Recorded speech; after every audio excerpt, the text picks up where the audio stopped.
Did you know that I do music? My name is Jay. You can call me Jay, J Love, whatever it is, Javon. I am one of the hosts of the Easy Sports Talk Show with Javon Adams and Ed Smith. And so why don't you go and check that out? MC Sessions, wherever you get music. If you want to download it, go to jlove.bandcamp.com, jlove.bandcamp.com. But if you stream your music, that's all right too. Go just type in J-LUV MC Sessions. Support your boy. Easy Sports Talk with Ed Smith and Javon Adams. My name is Javon. You can call me Jay or J Love. That man is the one and only Ed Smith. Not only did he play professional baseball, but he also played the National Football League for that first Super Bowl bound team for the Atlanta Falcons. He is an author. He is a motivational speaker. What is good, my brother? What up, though, Jay? The trade deadline officially over tonight. I'm glad you kept me on the team, man. You didn't send me elsewhere. So that's what I want to get into. You know me when it comes to the conversations that we can X and O's is cool, but sometimes I like to get into the psychographics of things, is the why things happen, and just kind of get into your head. So that's one of the things I want to talk about. We do this thing 3 times a week, Monday, Wednesday, and Friday. So tell a friend about what we have going on here. So kind of the inside the head of an athlete, since I am an MC, just hanging out with athletes. But so definitely want to get into the NFL trade line. Matter of fact, let's get into that first. So the NFL trade line is come and gone, and there were some players that are on the move. We're here in the Phoenix market, so the Arizona Cardinals, they went after an edge rusher. Linebacker position. We see that there were some teams that were a little bit more sellers. If I'm looking at this, some of the teams that were sellers, you look at, Cleveland, they were sellers. You look at, it was interesting, a couple of trades that were made by the Texans. Not that they're sellers, but it's just interesting. I mean, it doesn't, just because you sell doesn't mean that you're opting out. You might be just trying to position yourself for what you feel is a good crop of players or potential players that are coming in. You see that the Saints, they were sellers to a certain extent, but some teams that made some moves were the Pittsburgh Steelers, the Washington Commanders, and the Detroit Lions and such. But instead of getting into the X's and O's of the trade, what I want to get into is, because you've been on teams on both ends of the spectrum, most notably on the positive side when you were with the Atlanta Falcons as you were on your way to the Super Bowl. What's it like in the locker room when the trade deadline approaches? And I know there's more movement these days with the trade deadline as opposed to, I believe, when you were playing. But when you know that you need something, or if you can put yourself in the mind of a player these days, when you know that you're close, it's not curling quite right, and you just need a player or two to maybe give you that injection. What's the psyche like if your team makes a move and it's and you feel that it addresses a need, or if your team doesn't, what does that tell you from a player perspective?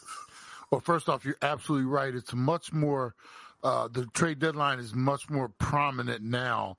Very little, well, a lot less movement many years ago when I was still playing. It was kind of an afterthought, to be honest with you, because I think teams were kind of afraid to let pieces go, and then obviously some of these contracts of today and how they're finagled. Now it's more advantageous for teams to dump and, try to get under salary caps and start thinking about the next year before next year even gets here. So, that's some of the things that have changed today. What hasn't changed is the overall psyche of the trade deadline. When a team feels like they need something, first things first, it's almost like, for the players, we look internally like, what do we do wrong? Hey, ain't we good enough? Yeah. Especially if they're. I like to get a promotion. What you trying to go and hire outside the company for? I like to be the manager. And especially if the rumors are about your particular position, it's like, guys, hey, we need some more help on the offensive line. The offensive linemen, all of a sudden, they're like, what's wrong with us? And, so it is a little bit, it's a shock to the system. I don't think anybody should be offended. I mean, in today's game, we're always trying to upgrade. Teams are always trying to upgrade, get better pieces if they can. And in some instances, you know what's not working. If you're close, there's a reason why it's just not quite curling. And everybody knows it's sometimes that one little piece of hair, right, Jay? It's much, you get all day long.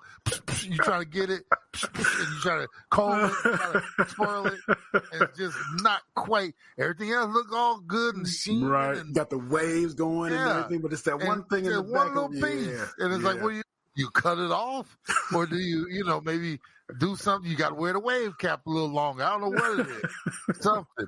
So for the most part, it's out of necessity. Now, what the good organizations try to do, they try to keep that stuff as quiet as possible for as long as possible.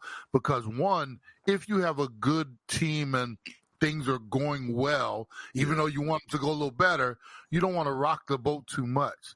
You don't want anybody in because a lot of these trades, like the teams are out there, you got to remember there's 32 teams, so you might be close to getting a deal. You don't want that stuff getting out there because now all of a sudden it falls through, and it's almost like we've all been there before. You dating somebody long time ago, long. Right. And the word on the street is, he's out there trying to find something a little better, and all of a sudden it don't come through, and you got to go, and to face the music, and it's like, it's like, hey, I don't know where you heard that from. Man.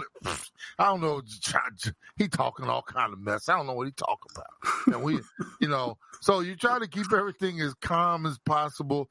Yeah. And then when the trades happen, they happen, and boom. I don't know if you noticed, I was traded during my baseball days. I was a mid-season trade from the White Sox to the Brewers for a player to be named later and all that kind of stuff. Yeah. And it was, when it happens, bro, I mean, it's, to be the tradee is, initially it's like, wow, because, I was born and raised up in this organization, played there all these years. Then all of a sudden, boom, just like that. Hey, Ed, I need to see you in the office. And, you've been dealt to such and such, and that's it. That's even a shock to the system. Now, a lot of these guys, when we're talking about the NFL trade deadline, these guys they're like campaigning to get the heck out of X, Y, or Z because it's walking by the coach's office. Hey, man, if you need somebody to trade, I'm just saying I wouldn't want to go, but I'll go. Hey, I'll go. Hey, Detroit, yeah, I like Detroit. They got good food up there, and you in Tennessee or wherever it is, Yeah. So yeah, there's, there are guys, and for the most part, guys, they want to get out of there, especially when they know their contract situations and stuff like that. It's easy, but there are trades that will blindside some guys because they weren't, they were like, damn, thought I was happy here, and I was looking toward the future. I know the season's not going well, but I thought we had a good thing, and I was part of this. And boom, just like that, you're shuffled out. And then the other thing is when you get the new blood in to the organization that made the trade for, it's like I said, now it's like new competition in the room. Where now we want to embrace him, but at the same time, they made a trade for a reason. He's going to be stealing some of your snaps and this, that, and the other. And, here's the thing. Yeah. We all know it's a business. Mm-hmm. You ain't too far gone. This is a business. And you got to put your big boy pants on sometime, man. And you got to greet the dude that might be, stepping into your spot and stuff like that. And, that also comes along with being released and all that kind of stuff. So many different things that can happen. This is just another part of the game that, if you're not prepared for it, if you're not paying attention, it could hit you over the head. But for the most part, guys, we understand it's a business. When somebody comes in, you try to greet him and, acknowledge, hey, he's here to help us, might light my load a little bit. You hope you're here long term. Now, the bad part about some of these trades, they bring somebody in, somebody got to go. Yeah.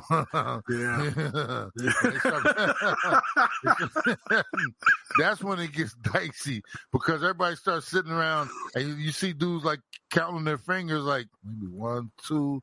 We normally keep 4 at this position. Now all of a sudden we got 6, and you start doing the math, and it's like, well, somebody got to go, and but it is what it is, bruh. And in the trade deadline, I think they did a good thing by pushing it back further to give teams an opportunity to be a little further into the season to realize, hey, because some teams years ago with being even just a week or so earlier, some teams would have pulled triggers, early because the deadline's coming and we got done. But even at 3 and 4 or something like that, they're still in it.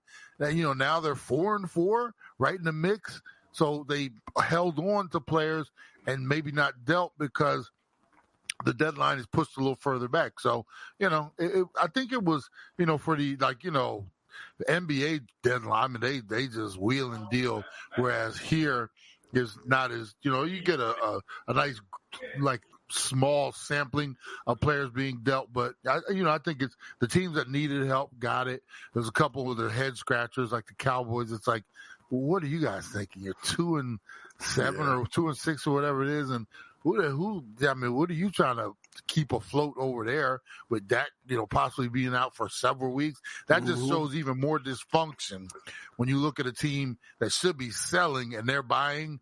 That just shows even more dysfunction over there in Dallas. But the good teams get it right. They know exactly what they need. Detroit, they needed an edge or somebody, more defensive line help. They go out and make the deal with the Browns, and we have some other good deals as well. But now that's all done, and now you settle in for the long haul to finish out the season. We're basically at the halfway point now, and teams are going to be pushing forward from this point forward. So it is what it is. I want, before we get off of this and I get on to the next, my next thought, what is your thought, just from a former athlete's perspective, on guys that are, maybe there's two part to this question, guys that have been with a team that's been underperforming for a long time and for the entirety of their career, whether it's 3 years, 5 years, whatever it is, that want to stay with an organization that has been underperforming, and they're the ones that get so upset. Do you ever get does it hit you in the wrong way when player X has been with this team that's been underperforming, they get traded and they say, well, I never wanted to leave, and they just so tied to a losing organization? That's all about being comfortable and sometimes getting too comfortable in the losing environment or the bad environment, I should say. Change can be a shock to the system. Yeah. And for guys who've been, and let's just be honest, let's talk about the Cowboys. They walk around beating their chest off. It's all about the star. It's all about, they haven't won a title in 30 plus years, since the mid 90s. But yet they consider themselves the class of the NFL. They've got no discipline over there. They know that the star players can run to their owner and cry on his shoulder. He's going to stand up for them because he has weak coaching staffs and stuff like that. These guys get used to this stuff. They can go talk to Jerry anytime, the big ones, big-time guys, go talk to Jerry anytime they want. And basically it's like telling on a teacher or something like that, Yeah. And, you can't talk to me like that. I'm going to go, and it's like, so they get comfortable with that stuff. And meanwhile, you go to other organizations and here's the thing, Jay, guys talk about what, the off season, guys goes on trips together. You got, family and friends on other teams, guys you went to school with, same college and stuff like that. And everybody compares notes. What's it like over there? And, bro, it ain't no joke. There's no nonsense. When, you're held accountable. If you ain't doing your job, you could be on the street tomorrow. And other dudes are like, well, I ain't like that over here. It's all comfortable, bro. Anytime I want to go talk to Jerry, I just go up and talk to Jerry. He ain't even Mr. Jones. It's Jerry to me, that type of thing. And, guys say, man, that's weird. That's whack, But, guys get comfortable with where they're at, regardless of whether they're winning or losing. What's happening each week, Jay? That paycheck's coming in. And they can care less. For the most part, they're guys who they would like to win, but it's not a prerequisite. Man, as long as I get paid, and especially if I'm getting paid well, Yeah. I'm good, and I don't want to go somewhere where they're going to make me actually, be awake in meetings and, listen to somebody.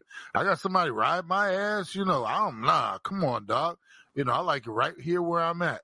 And, like I said, it's, and that's why sometimes it's a shock, because some guys get traded or go to another organization and they find out how real and how different it is in other places.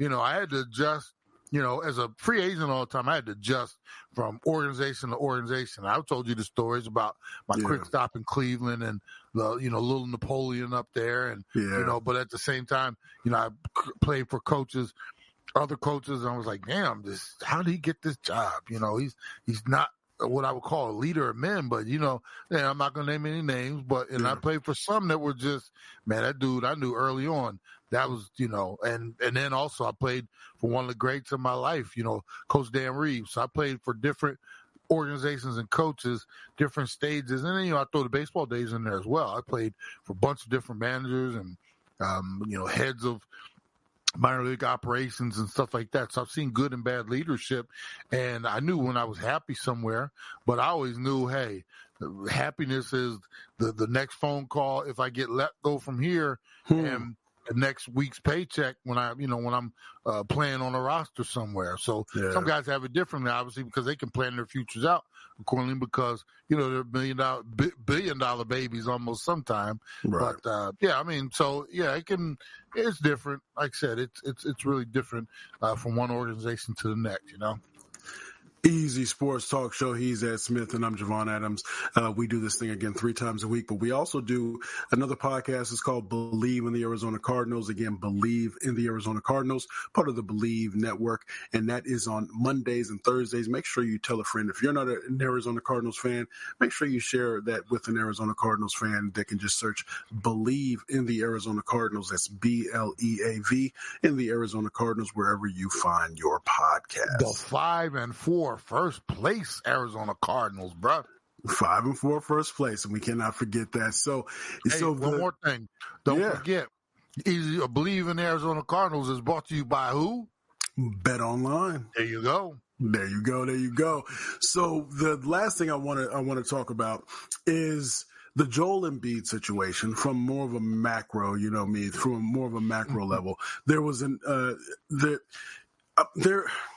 and he's suspended for 3 games for shoving or having an altercation with a reporter. The reporter ended up writing a story, kind of maybe touching on some sensitive areas about Joel Embiid's son and his brother who passed away in an auto accident. And so from the things that I've researched, this particular journalist is that guy that in that city, and the reason I'm wanting your thoughts on this is because you've been in the clubhouses and the locker rooms in different cities. So oftentimes there's that journalist that's the one that's going to point, that's going to kind of point at try to irritate you, the irritant journalist. And Joel Embiid wasn't having it. And now you've been in kind of a media kind of role and seeing how we try to do things. You and I, we don't try to be adversarial. We just try to, have a good time and being able to point out what we see. But I can imagine, or I'm curious, have you been on that side where a journalist was trying to poke you? And what are your thoughts on Joel Embiid taking it to that level and letting it get to him, not only visibly, but obviously physically? It's a great question, too. And I'll give you the kind of as a minor league baseball player in some of these small towns, you got to remember this was late 80s, early through the mid 90s when I played baseball. This is when newspapers were still a thing. Yep. So it wasn't all about, now everybody does a story to get it online as soon as possible and the whole world can see it and stuff like that. There was beat media when I played baseball where every day, and you talk about even in the minor leagues, some of the cities we played in, we were the biggest story in town.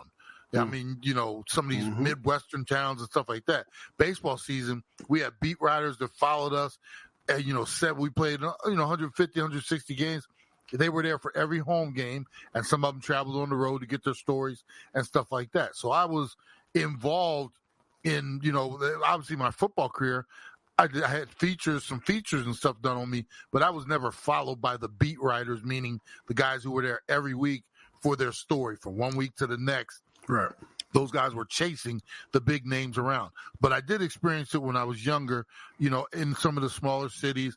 And, you go through your good streaks and everything's good and they want to be all up under you. Man, you're playing great right now. What do you think the prospects are? They will call you up soon. And then there were times when you were playing bad. And, now they first ones that you allow, you can't even get out of the training room. They're already up, 3 or 4 of them sitting there with their pads ready to go. And that can be a little irritating. And what I used to see as a professional football player, I was the guy that had the locker usually next to the guy that everybody wanted to talk to. So, okay. I'm just trying to get in and out and get changed. And meanwhile, you got 30 guys surrounding this particular guy. And, and it can, when it can be nerve-wracking and also a pain in the ass to be a superstar sometime because your critique sometime down to the minute issue. And, basketball is just like baseball. It's an 82-game schedule. These guys are in and out of cities. They're up and down as far as, droughts during the season where things are going great, things are going well, but then they'll change and they go bad, and then there's all the stories out there. I mean, it's crazy how and now everything is instantaneous. Now before the guys would write a story and it would be out in the local paper, and some of it would be picked up by the national press or maybe what was the one paper everybody used? USA Today. Yeah, USA Today. So you had stories that would get out, but most of the time it was somebody picking up a paper on the way to get on an airplane or something like that. Yep. Now the second something happens, you got 50 reporters waiting for Joel or whoever it is, and I'm not gonna say he did himself any favors. You play in the Olympics. And then the season's just ready to start, and all of a sudden, not only am I not ready to play, but when I am ready to play, I'm not even playing back-to-backs. Just want to let you guys know that. And everybody's like, wait a minute, so what was that all about? And, you're always talking about bringing a championship here, and you're not even going to start the season. So they jump on him, and then, I think he makes a mistake. There are certain cities that you don't call out the fans, or Philly is one of them. Yeah. I don't care who you are. Like you start making the statements like everything I've done for this fan base, to hell with them. But man, Philly, they threw snowballs at Santa Claus. That ain't, and I'm telling you, it ain't no joke. I've seen them people throw batteries. They don't care who you are. Yeah. You really, until you brought a championship to that city, your stature is, you're still rookie status. Or it depends on how hard. If you just put your head down and you play as hard as possible, because when you think of an Allen Iverson or some overcomer, like that, yes. Iverson took a team that shouldn't even been in the playoffs, let alone to the finals. He's a legend there. He'll never buy a cheesesteak in his life in Philly. Okay, but there's some dudes. They're like, wait a minute, we've been waiting for how long?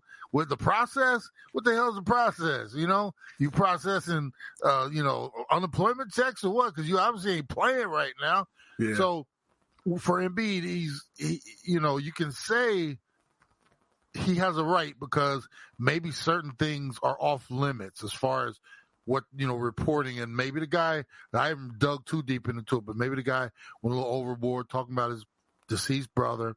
And, and I think part of it is sometimes it's the way things are phrased. It's like, wouldn't you want your brother and your son to be proud of you? Shouldn't you be? There's certain things you just don't say, At the same time, Embiid has to have thicker skin than that because, it's one of those things where you kind of open yourself up a little bit. If you were out there giving everything, which he does when he's playing, sometimes I'm like, that dude, man, out there dragging them, that big body up and down the court. And it's like, that's just so laborsome. People have no idea what it takes. When you're a kid and you're playing ball, Jay, it's all fun. When you're at the professional status, and I've been there, when it takes everything you have to get up and perform and then to have the spotlight on you, and then people dogging you out, because you lose and you don't get out of this round, and every time you turn around, he's yet to make it to the Eastern Conference Finals. And that always to be brought up, it can wear on you a little bit. Okay. At the same time, you brought this on yourself when there's huge contracts, and then, like I said, you have to make decisions sometime. And he's never should have played in the Olympics. That's when he should have never played in the Olympics. Mm-hmm. Took that whole summer to dedicate to getting his body right, lose some weight, let everything heal a little bit, get ready for the season. But when you go and show like that, and then you come back, and then I'll even throw another thing out there, he was like a hired assassin basically, because he was bartering with, well, who am I going to play for? He had options, I might go over and play for France. And he eventually chose the U.S. because he knew that was the best, chance of getting a gold medal. But at the same time, it's like, where were we? And the Philly fans are asking, where were we in your thought process during the summer when you was out there gallivanting around, and then the season starts, and not only are you not going to play to start the season playing, but when you do come back, you just informed us, I'm not playing back-to-backs. I just want y'all to know that. And then the fans are like, whoa, what are we paying you all this money for? And then that's when the reporters, this is like, that's like roadkill for reporters, bro. When they're looking for stories, Joel Embiid basically, he just, people driving and they throwing French fries and stuff out the window, and pieces of burger and stuff. It was all on vultures, bro. They're like, that's not dead meat. That's real, that's food. Birds attack that stuff. So he allowed himself to be opened up like that, and just because you don't like what they're saying doesn't give you the right to then go put your hands on somebody. So, but at the same time, I do feel for him in terms of some of the things that are written, but like I said, you gotta have thicker skin, and you gotta know when you're making all that money and you are the focus, they're going to sometimes say things you don't like, and you don't get to choose sometimes what the story is. And like I said, he's in a bad place right now, because even when he does come back, he's got to perform at such a high level, especially if he's taking days off and stuff like that. And this already doesn't look like, they brought Paul George over there. This already doesn't look like a championship season. You might just add one more onto the list of season failures for Joel Embiid, and it's not going to get any easier. And them fans are not going to let him off the hook as well. Yeah, and they're gonna, and especially when when you get a reaction from somebody who you're trying to troll or you're trying to get a response from, and they give you the reaction after you say a certain thing. Now and I can only imagine those fans, because Philadelphia is not winning, and and plus he's not going to be playing, and that's 3 additional games that he won't be playing, and so all those things kind of bubble to the top. So it's going to be something definitely that we'll keep our eye on. Yeah, it's crazy, man. All right, so he is Ed Smith. I am Javon Adams, EasySportsTalk.com. Make sure you go to EasySportsTalk.com. You can get you can watch the YouTube video. You can also listen to the audio, or however you're listening to this. Make sure you continue to do that. Share it with a friend. Comment, rate as high as you can. It definitely helps. And you can also go to subscribe to our YouTube channel at The Easy Sports Talk Show. Can I say one more thing? Yes, sir. Man, people need to get out there and check out MC Sessions, man. When I tell you put your foot in it, you put your foot in it.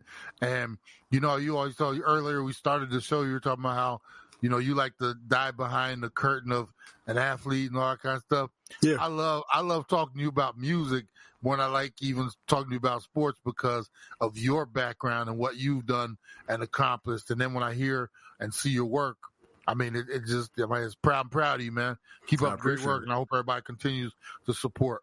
I appreciate it, and we'll leave it on that note. So as we always like to say around that time, you can